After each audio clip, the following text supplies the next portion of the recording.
आगे बढ़ेंगे, बात अब प्रदूषण की कर लेते हैं, क्योंकि प्रदेश में लगातार प्रदूषण का जो दायरा है वो बढ़ता जा रहा है। आज प्रदेश के प्रमुख शहरों में प्रदूषण बढ़ गया है और एक्यूआई कहां पर कितना है वो जान लीजिए।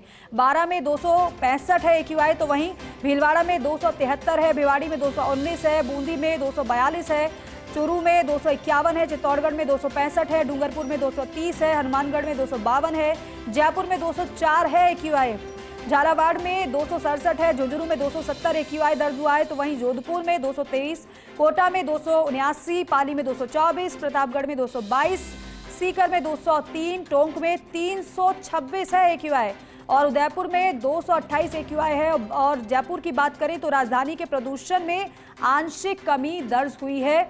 268 एक्यूआई के साथ मानसरोवर में सर्वाधिक प्रदूषण दर्ज हुआ है। और एसोसिएट एडिटर निर्मल तिवारी हमारे साथ फोनलाइन पर है। निर्मल जी, बेशक जयपुर के लिहाज से देखा जाए तो आंशिक कमी प्रदूषण में दर्ज हुई है, लेकिन अगर राजस्थान के अन्य जिलों की बात करें तो 200 के तो पार ही है अभी तक एक्यूआई। सुप्रभात दीपिका। निश्चित तौर पर देखिए, जो सुबह की आबो हवा है प्रदेश की वो बिल्कुल भी ठीक नहीं की जा सकती, क्योंकि 19 जिले ऐसे हैं जिनमें जो एक्यूआई है, एयर क्वालिटी इंडेक्स है, वो ऑरेंज जोन में है। ऑरेंज जोन का मतलब ये है कि 200 से ज्यादा वहां पर एक्यूआई है और 200 से ज्यादा एक्यूआई होने का मतलब है कि उसको बिल्कुल ठीक नहीं कहा जा सकता। हवा अभी भी जहरीली बनी हुई है। टोंक देखिए आप, टोंक में तो सर्वाधिक जो है वो प्रदूषण वो टोंक के अंदर है, वहाँ रेड जोन के अंदर 326 वहां का एक्यूआई है। लेकिन राहत की बात यह है कि हल्की सर्दी बढ़ने से राजधानी जयपुर के अंदर जो है पारा गिरने के साथ साथ वहां का प्रदूषण भी थोड़ा सा ठीक हुआ है और आज जो एक्यूआई का स्तर है वो रेड जोन से निकल गया, क्योंकि कल मानसरोवर सीतापुरा की बात करें तो कल तक वो रेड जोन में बना हुआ था, कल सुबह भी रेड जोन में था, कल शाम को भी रेड जोन में था। लेकिन राहत की बात यह है कि आज सुबह जो है रेड जोन से निकल करके ऑरेंज जोन में आया है। 268 एक्यूआई के साथ मानसरोवर में अभी भी सर्वाधिक प्रदूषण बना हुआ है।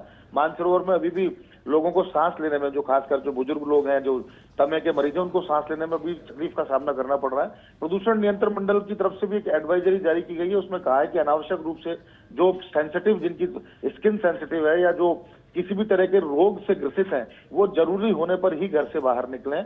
एक बात और कही गई है कि जो वाहनों का अनावश्यक उपयोग ना करें, क्योंकि वैसे तो अभी चूंकि सावों का दौर चल रहा है, तो सावों के दौर में लगातार जिस तरह से आतिशबाजी देखने को मिलती है, जिस तरह से वाहनों का अत्यधिक इस्तेमाल देखने को मिलता है, तो प्रदूषण नियंत्रण मंडल का साफ तौर पर एडवाइजरी में कहा गया है कि वो वाहनों का अत्यधिक इस्तेमाल ना करें, आतिशबाजी से बचें। आतिशबाजी करना लगता है जरूरी है तो ग्रीन आतिशबाजी करें, लेकिन प्रदूषण को रोकने में जन सहभागिता बहुत ज्यादा जरूरी है। तो बार बार एडवाइजरी में यही किया जा रहा है। लेकिन राहत की बात है कि आज राजधानी जयपुर में एक्यूआई थोड़ा सा आंशिक रूप से उसमें कमी आई और अच्छा है कि अगर ये स्थिति बनी रही तो ऑरेंज जोन से निकलकर भी अगर येलो जोन में आता है तो बहुत अच्छी स्थिति है। लेकिन फिलहाल तो प्रदूषण जो प्रदेश के दूसरे जो शहर हैं उनमें बना हुआ है। दीपिका, ठीक है निर्मल जी, बहुत शुक्रिया पूरी जानकारी के लिए और इस बातचीत के लिए, क्योंकि लगातार बढ़ता प्रदूषण लोगों की परेशानी को भी बढ़ा रहा है। लेकिन जयपुर के लिए थोड़ी राहत की खबर इस लिहाज से कहा जा सकता है कि आंशिक कमी दर्ज हुई है, लेकिन ज्यादा नहीं है।